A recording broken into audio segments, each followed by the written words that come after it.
Good evening, ladies and gentlemen. I'm Hunter, and tonight I'm bringing you the hottest replay in the past 24 hours. On the biggest replay site, at least, we have MarineKing.Prime. He is the Pink Terran player at the top right position. MarineKing.Prime really made a name for himself at a number of the recent GSL tournaments. He's got 2 finals under his belt. Known for, of course, Marine Micro. You know, lots of really aggressive build orders, you know, stim Marines early, just really favoring that kind of play. He made it famous, but he kind of got figured out in that, you know, the other pros, especially in the Korean scene, sort of figured out his style and learned to counteract it. So MarineKing has actually sort of introduced a lot more diversity into his build orders as of late, you know, more mech and stuff like that. He comes up as Claves just because he needed a North American account to play in this matchup. This is a best of 3, and MarineKing.Prime's opponent is none other than Cruncher. One Cruncher, I guess that's the clan one. I'm not actually sure. This guy's brand new to the Starcraft 2 scene. He was a pro, or at least a very competitive player in Starcraft Brood War, but a lot of people have sort of been underestimating him so far. But he kind of walked right over Idra in other MLG, or sorry, actually it was the TSL rather, the Team Liquid Star League that takes place over many weekends. It's on right now actually. And yeah, this Protoss player, this orange Protoss player, Cruncher, just no problem, walked right over Idra. And yeah, really surprised a lot of people with that. So this should be a good match. It is on Xel Naga Caverns. Once again, a PVT and a very early scout from Cruncher. He's gonna know. I mean, nothing too surprising. He just wants to make sure that MarineKing.Prime isn't trying, you know, anything too cheesy. He wants to make sure that there's a barracks in his base and no proxies out on the map. And then the SCV from MarineKing.Prime heading out just a little bit later.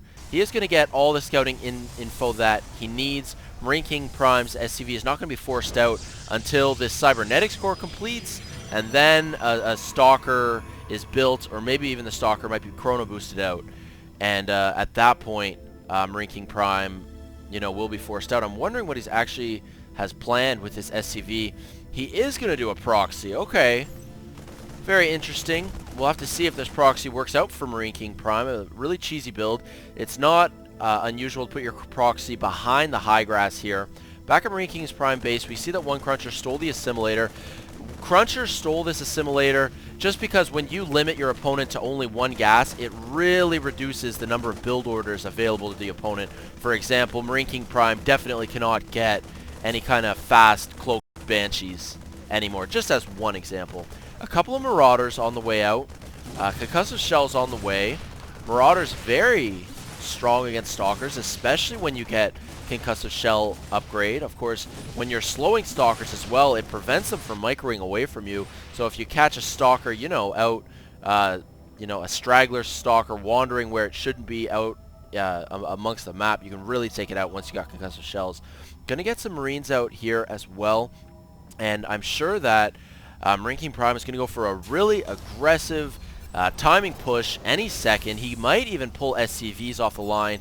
You see that it's actually pretty common these days as well. This probe just hanging out back here might want to set up a proxy pylon, but little does Cruncher know there is going to be a really heavy assault any minute. Cruncher just assumes that there's only one barracks, you know, producing. He really has no idea about the proxy, but as we can see here, we got a couple of SCVs, 2 Marauders and a Marine, and then another couple of Marines along with an SCV down here at the natural, just looming outside of Cruncher's base. And Cruncher really isn't going to know this is coming until really right now as he is heading up the map. Keep an eye out for the force fields.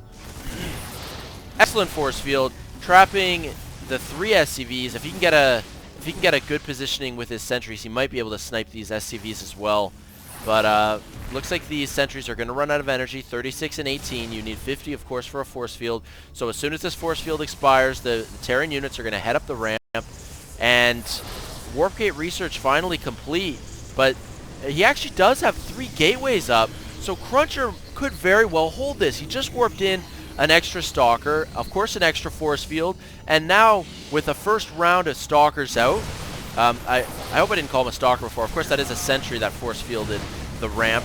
But with probes off the line, 3 stalkers, a couple of sentries, the zealot did get taken out, but probes actually are quite strong against marauders. Marauders don't do very much damage to probes. And you know what? This proxy barracks and aggressive maneuver by MarineKing.Prime really has been thwarted, and now MarineKing attempting to build a command center. He's going to try to expand behind this, but generally you only should feel safe expanding if your early aggression has been successful, and MKP really has not shown us a successful aggression, and even worse for where one cruncher now warping in a ton of gateway units, and we can see on the vision of MarineKing.Prime has no idea about this, so this could definitely spell disaster for MarineKing here.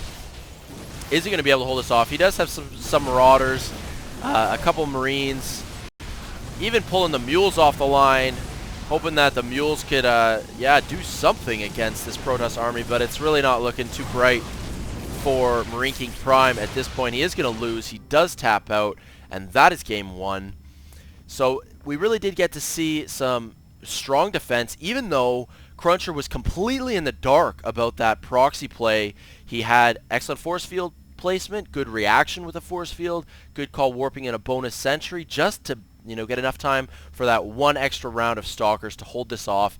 And then, I mean, MarineKing's sort of lack of vision here was quite costly to him as well. So it was a bit of a short game, but some interesting tactics nonetheless. I hope you guys enjoyed this.